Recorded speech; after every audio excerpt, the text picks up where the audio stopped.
Putin News Today, Russians in Ukraine prepare to help overthrow opposition leader Putin. Russian volunteers fighting their compatriots in Ukraine could be the vanguard of a future revolution to overthrow Vladimir Putin, a prominent opposition leader said. Ilya Ponomarev, he was a member of the Russian parliament from 2007 to 2016 and was the only person to vote against the annexation of Crimea in 2014, told Newsweek that Putin has been threatened by a full-scale invasion of Russia. He said he was ready for a new Russian revolution. Ukraine, Crimea. I think in our situation we have to face violent protests and armed protests. Without armed resistance, I don't think it will happen, said Ponomarev. I don't think it's possible. That's why we are preparing, and the military element is currently being prepared because the Russians in Ukraine are fighting alongside the Ukrainian army on the front lines. He said about 4,000 Russian citizens are serving in the Ukrainian army and are hundreds of members of dedicated Russian militia regiments. I am not only in touch with them, but very actively integrated, said Ponomarev. At the moment, we have hundreds on the front line.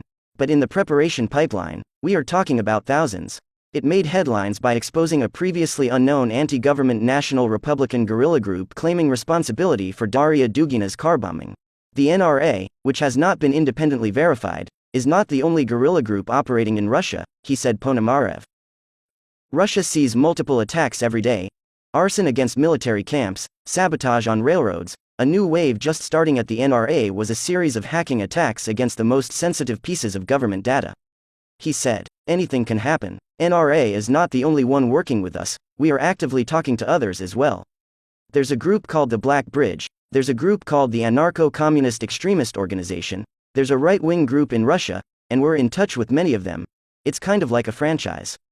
There are certain principles and people come there to be part of something. But many people carry out attacks on their own without coordination. 50% of attacks in Russia are any adjustment.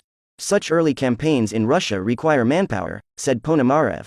Hence his support for the European Union's ban on tourist visas for Russians. We need people to stay and fight in Russia, he said. Russia is not yet on the brink of revolution, said Ponomarev, but not far away. I think it will be next year, he said.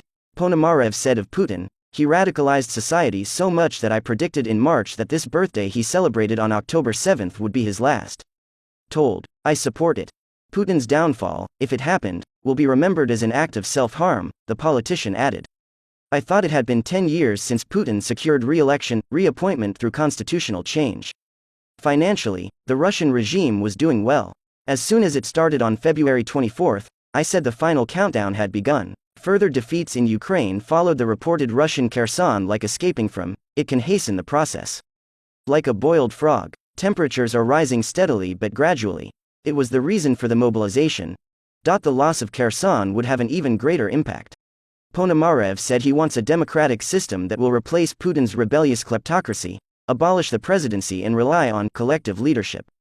I'm here. They still just want to bail out. They aren't questioning the origins of the system and shouldn't be allowed to maintain it.